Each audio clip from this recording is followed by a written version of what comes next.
Malgré ses passages au tribunal, Donald Trump se prépare actuellement à son match retour contre Joe Biden. En novembre, les deux candidats devront s'affronter pour remporter la Maison-Blanche. Mais ils ne seront pas seuls, ils seront aussi accompagnés de leurs colistiers et potentiels vice-présidents.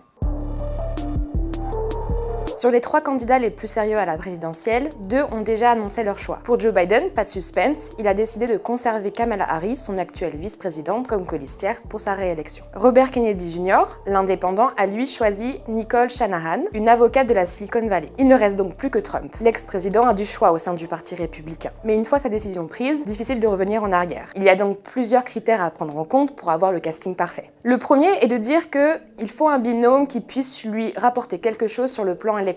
L'idée la plus courante est qu'il faut choisir quelqu'un qui soit populaire ou qui représente un certain électorat qui manque au candidat. Donald Trump doit donc choisir les électeurs dont il a le plus besoin pour novembre. Par exemple, les femmes. Elles sont souvent inquiètes concernant l'avortement, mais aussi de son comportement par rapport aux femmes. Il est actuellement en procès à New York au sujet des pots de vin qu'il aurait versés à la porn star Stormy Daniels pour dissimuler leur relation extra-conjugale. Tous ces scandales sont donc mal vus auprès des femmes, notamment les femmes de banlieue. Donc pour Donald Trump, choisir une colistière serait une façon d'adoucir son image auprès des femmes. Voilà pourquoi le nom de Ellie Stefanik, la représentante de New York, circule de plus en plus dans le milieu républicain. Elle a 39 ans, elle est connue pour ses idées plutôt féministes et elle est aussi diplômée de Harvard. Elle a aussi gagné en popularité après son audition des présidentes des universités de Ivy League au sujet de l'antisémitisme sur les campus. Mais Donald Trump peut aussi considérer qu'il a besoin de l'électorat noir, qui est traditionnellement démocrate. D'autant qu'il a été connu pour plusieurs polémiques racistes, notamment au moment des manifestations de Black Lives Matter. Comme pour les femmes, choisir un colistier et une colistière noire serait une façon pour lui de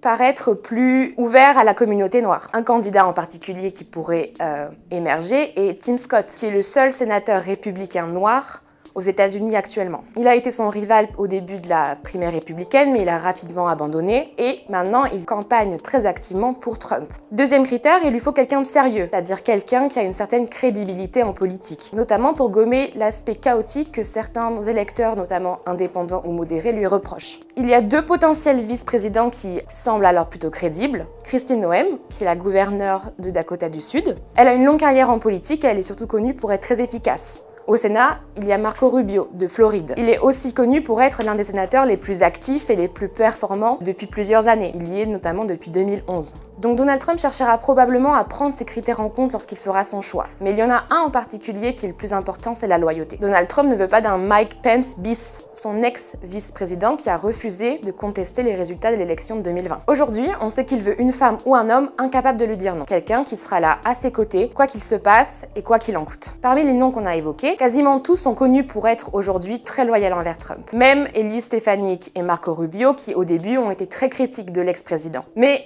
tant mieux pour eux, Donald Trump n'est pas rancunier. C'est pour cela même que Ron DeSantis et Nikki Haley, ses anciens rivaux de la primaire républicaine de cette année, sont encore considérés comme de potentiels vice-présidents aujourd'hui. Si tout se passe bien, Donald Trump devrait dévoiler le nom de son colistier ou de sa colistière autour de la convention républicaine dans le Wisconsin qui aura lieu le 18 juillet. Une chose est sûre avec Donald Trump, c'est qu'il est imprévisible. Il pourrait donc nous surprendre.